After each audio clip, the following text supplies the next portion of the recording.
मैं सूखे चावल खा लूंगा। वो मेरे पास पैसे जरा कम है।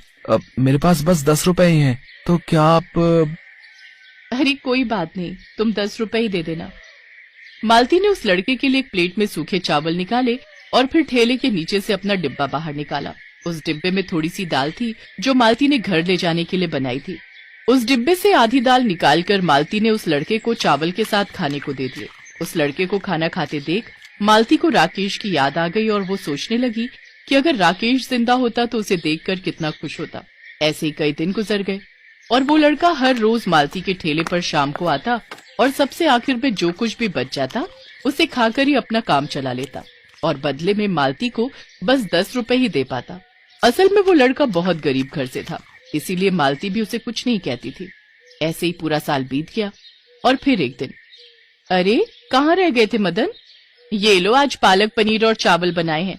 घर में पूजा थी ना, तो पंडित जी के लिए बनाए थे, तुम्हारे लिए भी लेकर आई हूँ। और इसके पैसे देने की जरूरत नहीं है, समझे? ये दीदी के घर का खाना है, ठेले का नहीं। मालती की बात पर मदन जोर जोर से हंसने लगा।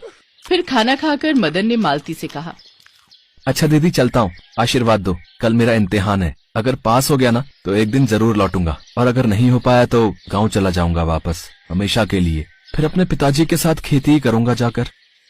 अरे ऐसा क्यों बोलते हो? देखना तुम जरूर अच्छे नंबरों से पास हो जाओगे। जाओ, खुश रहो। वहाँ से जाते हुए मदन की आंखों में आंसू थे, तो मालती को भी उसका जाना अच्छा नहीं लग रहा था। फिर पूरे 3 साल बीत गए। मदन फिर कभी वापस नहीं आया। मालती के ठेले पर ग्राहक बढ़ते रहे और अब श्यामलाल भी ठेले के काम में उसकी मदद के लिए आने लगा। फिर एक दिन एक चमचमाती सरकारी गाड़ी मालती के ठेले के बिल्कुल नजदीक आकर रुकी और फिर उसमें से एक पुलिस वाला बाहर निकला, जिसने पीछे वाली सीट का दरवाजा खोला, जहाँ से बाहर निकला जिले का नया कलेक्टर मदन शर्मा। मदन ने आगे बढ़कर मालती और श्यामलाल के पैर छुए। वहाँ मौजूद हर कोई ये नजारा देखकर हैरान था।